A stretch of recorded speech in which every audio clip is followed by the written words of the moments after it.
الله على الدين كله وكفى بالله شهيدا. الصلاة والسلام على نبينا محمد وعلى آله وأصحابه أجمعين. أما بعد. Para jemaah yang dimuliakan oleh Allah Subhanahu wa taala, subhanallah, maha suci Allah, Tuhan kita semuanya, satu-satunya Tuhan yang sifatnya sangat istimewa. Bapak-bapak ibu, kalau dalam agama lain Tuhannya diciptakan, kalau Tuhan kita Allah, Dialah Sang Pencipta. Kalau dalam agama lain Tuhannya itu dipahat. Kalau dalam agama kita Tuhan itu adalah yang menciptakan batu dan palu untuk memahat. Tuhan kita Allah Subhanahu wa taala mencintai kita, dan Allah sebenarnya tidak butuh kita. Bayangkan Pak, ibu-ibu, Allah mencintai kita, tapi Allah sebenarnya tidak butuh kita. Allah senantiasa memberi banyak kesempatan kepada kita, kenikmatan. Padahal Allah seringkali kita apakan? Kita tinggalkan perintahnya, tapi Allah terus tambah kenikmatan kepada kita. Maka tidak ada kata yang mesti dan layak kita ucapkan di awal pertemuan ini selain kalimat tahmid, memuji Allah, alhamdulillahi rabbil alamin. Segala puji milik Allah Subhanahu wa taala yang menjadikan Al-Qur'an yang akan kita bahas pada kesempatan kali ini sebagai media antara diri kita dengan Allah Subhanahu wa taala. Ibu-ibu dan bapak-bapak, kalau kemarin kita telah membahas, tujuan saya kemarin sebenarnya poinnya, andai rumah kita bagaikan surga, melihat kepada perbaiki hati kita, dan hati kita akan menjadi baik kalau dengan interaksi kita dengan Al-Quran juga baik. Ibu-ibu dan bapak-bapak hadirin sekalian, ini perumpamaan Rasulullah.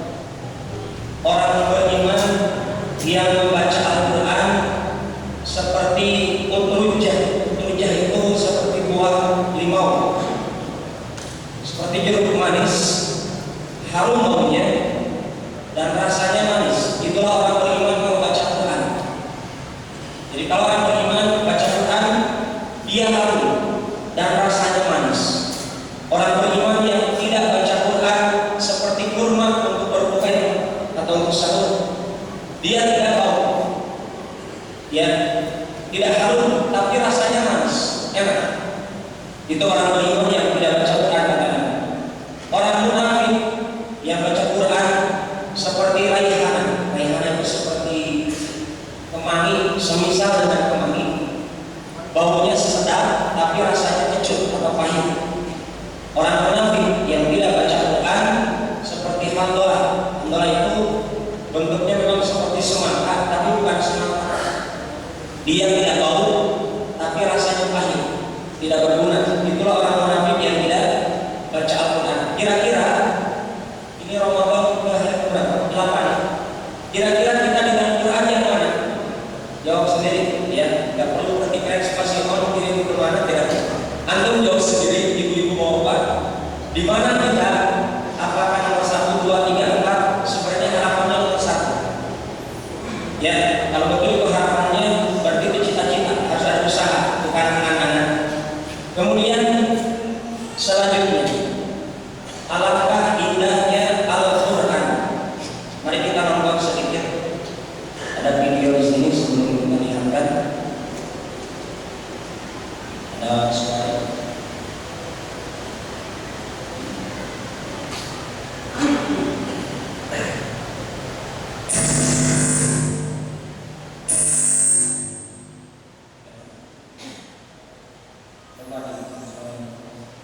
Ada suaranya.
Surat Kalem. Seperti tadi, ini ada suratnya. Ini di pinggir laut. Ya, kemudian ada surat Kalem. Apa yang terjadi? Kita penasaran, ya, untuk membukanya. Walaupun kita tidak tahu siapa yang mengirim. Kemudian ada waktu mengirim surat. Kalau surat tersebut kita kenal pengirimnya, apa yang terjadi? Maka cerita kita jelas bertambah lebih kepada yang mengirim tersebut, karena kita kenal. Ini permisalan. Bagaimana kalau yang mengirim itu adalah yang sangat dekat dengan kita? Ini seorang anak kecil dapat SMS dari bapaknya akan pulang, saya di bandara. Maka apa yang terjadi? Kerinduannya sangat dekat. Kepada siapa? Kepada bapaknya yang akan datang. Itulah permisalan Al-Quran. Bagaimana kalau yang mengirim itu adalah Allah?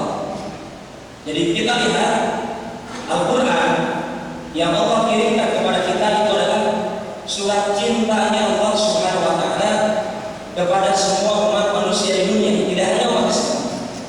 Maka kita lihat kembali ke sini. Saya berikan beberapa indahnya Al-Quran. Pertama, obat pelepas rindu dengan Sang Maha Pencipta atau Sang Kekasih.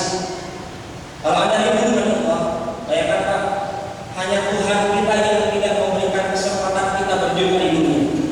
Agama lain Tuhannya dilihat, ada yang begini, itu Tuhan. Ada yang sapi berjalan, itu Tuhan. Ada yang monyet berjalan, itu Tuhan. Ada yang batu-batu yang semua itu Tuhan. Ada nama Allah tidak menampakkan diri di zatnya ini. Kenapa? Allah sengaja agar kita rindu kepada Allah, maka Allah berikan kesempatan. Kalau rindu baca Quran. Bayangkan Pak, kalau bapak-bapak punya pacar, dulu ibu yang sekarang istrinya bapak-bapak, ketika kita rindu dengan mereka, kita buka SMS-nya. SMS yang dikirim berbeda dengan SMS dari teman kelas bapak-bapak. Karena ini pacar saya, gitu. Ini kekasih saya. Itulah Al-Quran. Ya, obat Al-Quran. Kedua, satu huruf dalam Al-Quran dikali 10 kebaikan.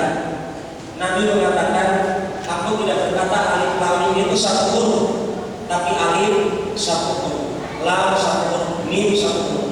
Jadi 3 huruf ini ketika dibaca kita mendapatkan 30 bonus. Bukan 3 bonus, tapi 30 bonus. Jelas ini bonus besar-besaran dari Al-Quran. Apalagi di bulan suci Ramadan. Kemudian selanjutnya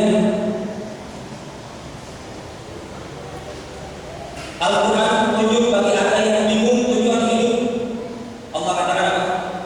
Dan kita lawai itu kita Al-Quran itu tidak ada keraguan di dalamnya, semuanya kebenaran. Bagi apa? Huda, petunjuk. Lil muttaqin, bagi orang yang ingin bertakwa itu petunjuknya. Kalau Anda ingin tidak bertakwa, jangan itu petunjuknya. Begitu orang. Ya, kalau betul Anda ingin menjadi orang bertakwa, itu Al-Quran petunjuknya. Kemudian obat jiwa dan raga. Al-Isra 82. Allah katakan, "Wa nunazzilu minal Qur'an ma huwa shifaa wa rahmah lil mu'minin." Kami turunkan Al-Quran itu sebagai apa? Syifa. Obat. Allah menyebutkan obatnya nanti bentuk umum. Maka maknanya kata para ulama obat jiwa dan raga. Jadi sekarang yang stres itu kayaknya jarang baca Quran. Ya, yang galau-galau itu seringnya posting saya stres, saya curhat dengan hari ini. Gak ada jawaban jelas. Para Allah sudah berikan jawaban jelas Al-Quran. Kemudian raga juga bisa sembuh dengan dibacakan Quran. Banyak di Saudi, saya punya bukunya Pak, kisah nyata 30-an orang terkena penyakit, ada yang stroke, ada yang apa, banyak penyakit di dokter besok Pak ini ada apa, siap-siap lagi begitu kasarnya. Tapi ketika baca Quran berubah total. Berkah Quran sebagai obat syifa warahmah. Perkataan paling indah sepanjang masa Al-Quran dibaca oleh orang Arab begitu, oleh orang Inggris begitu, oleh orang Melayu, Bulan, Bugis, Indonesia, dan seterusnya sama saja. Dan tidak ada yang sanggup merubah Al-Quran sampai hari kiamat sebagaimana yang dijadikan Allah Subhanahu wa Ta'ala. Dijaga Al-Quran Al-Karim. Al-Quran membela kita. Ingat, di hari manusia bermusuh-musuhan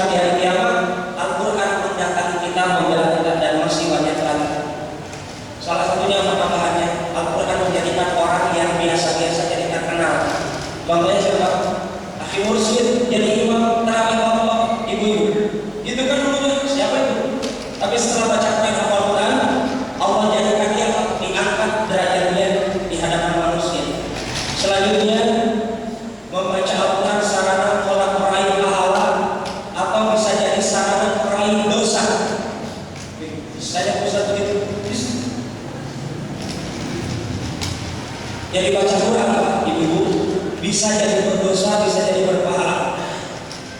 Alih-alih dapat pahala, malahan berakhir dengan tragis mendapat siksa. Ini kan tidak baca, belum tentu. Lihat dulu, belajar sebelum beramal. Jangan banyak saja. Ya, belajar sebelum beramal. Jangan beramal, tapi malas belajar tentang Al-Quran. Yang saya maksud adalah ini.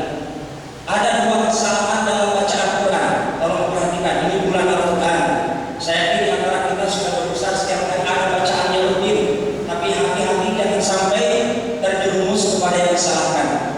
Pertama, kesalahan yang jelas haram. Yang kedua, kesalahan yang sama dimakruhkan. Makruh artinya dibenci, diusahakan dihindari. Apa saja kesalahan yang haram? Jangan tersenyum ya, minum. Manakah tulisan yang tepat? Marhaban ya Ramadan. Marhaban ya Ramadan. Marhaban ya Ramadan. Atau marhaban pakai nun ya Ramadan. Kira-kira yang mana? Karena saya dapatkan di jalan-jalan yang mana ya? Ada yang ini nomor 2 ya. Ada nomor 2 yang saya dapatkan di jalan pakai hal besar. Yang benar adalah yang mana? Nomor 1. Pilih nomor 1. Ya. Kenapa? Yang betul itu apa artinya besar? Marhaban artinya welcome. Selamat datang welcome. Mari di sini. Disambut dengan hormat pakai hal kecil. Tapi kalau pakai hal besar, apa artinya? Menakutkan Allah. Marhaban pakai hal besar itu artinya menyelamatkan Allah. Makanya bapak-bapak takut sholat berjamaah, takut puasa 30 hari, takut baca Quran, takut. Kenapa? Pakai hal besar. Ini salah juga. Maka bahasa Arab itu ibu-ibu jangan sepelekan bacaannya. Ini kesalahan berawal dari apa? Tulisan. Salah besar pertama yang diharapkan adalah merubah huruf. Silakan dari masjid dibaca yang dalam Al-Quran surat Al-Fatihah yang ini. Perhatikan yang digaris. Alhamdulillahi Rabbil Alamin. Sekarang yang salahnya. Alhamdulillahi Rabbil Alamin. Alhamdulillah, hak kecil artinya puji-pujian. Alhamdulillah besar hancur. Hati-hati baca Quran, jangan sampai ngantuk. Ya, harus belajar baru beramal. Banyak orang sekarang bacaan salah, ada mandi salah, ada baca salah, dan seterusnya. Jadi serba salah. Mulai sekarang harus kita perbaiki. Ya, al-alam pakai hamzah artinya penyakit. Al-alam pakai ain artinya apa? Semesta alam. Ini kesalahan pertama, merubah huruf dengan huruf yang lain.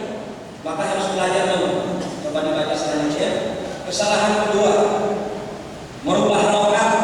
Coba lihat harokatnya. Silakan dibaca yang benarnya. Alam nashrah laka sadrak. Di sini laka sadrak. Coba yang salahnya. Alam nashrah laki sadrak. Laki sadrak. Apa artinya laka? Untukmu laki-laki, yaitu Muhammad alaihissalam. Nabi kita Muhammad di sini ya. Tapi kalau laki, untukmu perempuan. Memangnya ada nabi perempuan, Pak? Nabi Muhammad jenis kelaminnya apa? Ini harokat.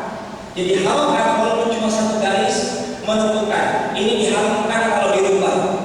Selanjutnya yang ketiga, merubah panjang pendek. Silakan. Silakan yang benarnya apa? Fasholli li rabbika wanhar. Salahnya.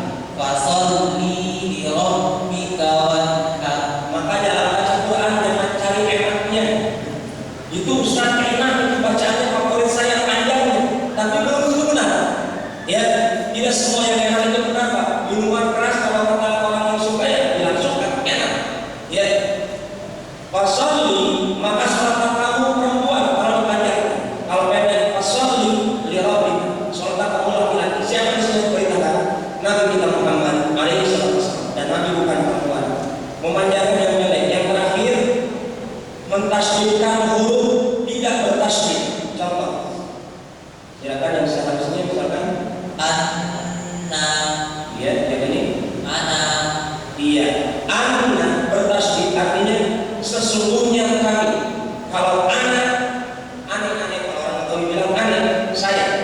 Ini 4 hal yang berubah. Nah, hati-hati kalau Yasin. Kenapa Ustaz? Banyak di antara kita baca surat Yasin, yang penting gorengannya. Mau jujur sekarang. Yang diperhatikan bacaan pendek-pendeknya atau gorengannya? Itu kalau yang undang saya di situ Ustaz, gorengannya gitu-gitu. Tapi kalau yang di sana gorengan plus, kasih kumpang meski. Yang dibahas lebih khusus untuk kita setelah Yasin. Maka saya akan berikan contoh. Kenapa pakai merah? Biar menyerap Indonesia banget ya, merah itu. Baik. Nah, ini Pak lihat. Saya pilihkan di sini. Innaka sesungguhnya engkau wahai Muhammad, laminal mursalin, engkau itu bagian daripada utusan-utusan Allah. Tapi kalau dijadikan asal, innaki sesungguhnya engkau Muhammad, enggak mungkin aku Muhammad perempuan. Jadi kalau bahkan salah. Hati-hati ya. Ala ini pakai alif. Kalau pakai hamzah ala pakai alif artinya di atas. Tapi kalau pakai hamzah ala artinya sudikah kiranya kalian. Beda artinya. Kemudian al-aziz pakai zai. Ini apa? Tanzil al-azizir rahim. Al-Quran diturunkan dari al-aziz, Allah yang maha mulia, al-aziz yang maha mulia. Tapi kalau diganti jadi jin, al-aziz gitu, yang jin apa artinya? Yang maha tertawa sorak-sorak. Jadi boleh, gak mungkin Allah menamakan dirinya begitu. Ar-Rahim itu pakai kalau diganti ar-Rajim yang tertutup gara-gara titik berbahaya. Maka tidak boleh baca Quran sambil ngantuk. Ya, kalau ngantuk tutup dulu Al-Qurannya sampai kita sadar kembali, fresh baru baca lagi. Inna, kalau panjang lebar sesungguhnya kami. Kalau inna pendek sesungguhnya saja, berarti mengurangi. Ja'alna kami telah membuat. Tapi kalau panjang pendek, ja'alna dia mereka perempuan telah membuat. Padahal asalnya kami Allah diubah menjadi mereka perempuan. Kalau dipendekkan, kira-kira yang selama ini baca Yasin memperhatikan ini tidak? Saya ragu. Karena saya perhatikan tidak begitu. Maka kalau yang terakhir dalam surat Yasin, la yubsirun, la yu'minun. La artinya tidak, yubsirun mereka tidak mau melihat. La yu'minun mereka tidak beriman. Tapi kalau yang pendek, karena bapak-bapak ingat diri harumnya gorengan dipercepat dibacanya. Lain dicepatkan apa ini? Benar-benar berubah. Asalnya tidak melihat, jadi bodoh bisa melihat. Lain bodoh bisa melihat. Bagaimana bapak-bapak berubah Al-Quran? Ini diharapkan. Jadi saya katakan tadi, baca Quran bisa mendapat pahala, bisa mendapat siksa. Jadi pilih mana Pak? Mau baca Quran asal-asalan atau kemudian baca Quran yang benar, baca Quran asal-asalan. Kemudian, siapa yang mau baca? Di Kendari, kenapa? Saya akan berhenti jam 8. Di Kendari itu saya sering dengar begini, ibu-ibu, Masya Allah, Insya Allah, Subhanallah, La ilaha illallah, Assalamualaikum warahmatullahi wabarakatuh. Ini Subhanallah, bukan Subhanallah, Subhanallah. Kemudian apa? Ingat-ingat, bentar. Ya, jangan merubah huruf, jangan merubah panjang pendek, jangan merubah harokat, jangan tasdidkan yang tidak bertasdid. Kenapa? Bacaan Anda selama ini bukti kesempurnaan iman Anda kepada Allah. Kalau bacaan kita asal-asalan, selama ini kita tidak menghormati Tuhan dengan sebenarnya. Selanjutnya, ini bukan Al-Quran, bukan musik. Ya, tolong tinggalkan musik. Bantu diri Anda memperbaiki diri untuk Al-Quran. Kalau perlu di-delete di handphone, saya cerai talak bahin pada musik. Gak apa-apa.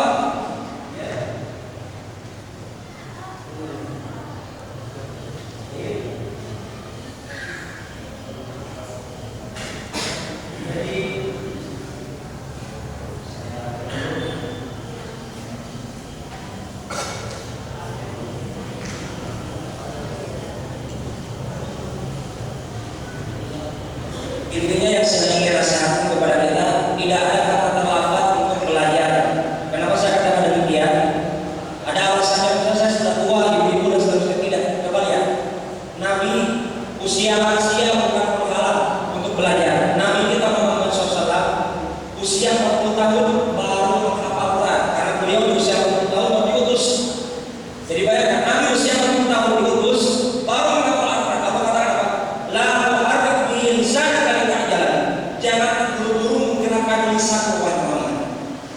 Jadi Nabi ketika didatangi oleh Jibril, malaikat Jibril menyampaikan wahyu dari Allah, itu malaikat Jibril belum selesai baca Al-Qurannya, Nabi saking rindunya ingin menghafal Quran, langsung beliau memulai.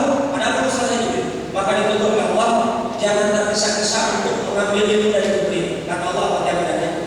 Inna alaina jam'a wa Qur'an. Kami menjamin kami akan memudahkan kau untuk menguasai Al-Quran dalam hatimu. Intinya apa? Taati Allah dalam bacaan kita. Saya yakin Allah akan memudahkan kita semuanya. Ya. Kemudian Imam Ahmad pernah berkata, belajar itu sejak bayi hingga masuk liang kubur. Jadi bukan karena sudah S1, S2 saya malu Ustaz belajar Quran. Kenapa? Pakai Iqra Ustaz, saya malu. Justru bukan malu, nanti ketemu Allah nggak hafal, nggak bisa baca. Ya, gelar S1, S2, S3 nggak jadi masalah, itu gelar dunia. Kalau kita dapatkan gelar dunia, kita sudah setinggi-tingginya gelar. Mulai saat ini kita perbaiki gelar akhirat. Gelar dunia kita sudah jelas, yang S1, yang S2, yang S3, yang S4, yang SS, SKM, S-Polri, S apa lagi. Sekarang mulai saat ini mulai kita pikirkan gelar akhirat itu apa? Abdullah atau Abu Syaitan, hamba Allah atau hambanya setan. Kemudian barang siapa yang merenungi mengkaji Al-Quran, mencari niat, mencari petunjuk, maka Anda akan diperjelas oleh Allah bagi Anda kebenaran dari Al-Quran. Mungkin ini saja kajian kita, mengingatkan jangan Anda beramal baca surat Yasin sampai betul-betul Anda benar bacanya surat Yasin itu berapa huruf. Kalau salah bacanya berapa kali dosa kita di dunia, maka nanti akhirat disiksa karena baca Quran salah. Lebih bagus tidak baca. Ya, lebih bagus belajar dulu. Jujur kepada Ustaz, saya belum belajar baca Quran dengan benar. Daripada kita baca Quran tapi dilarang oleh Allah gara-gara dirubah perkataan Allah Subhanahu wa ta'ala. Demikian kajian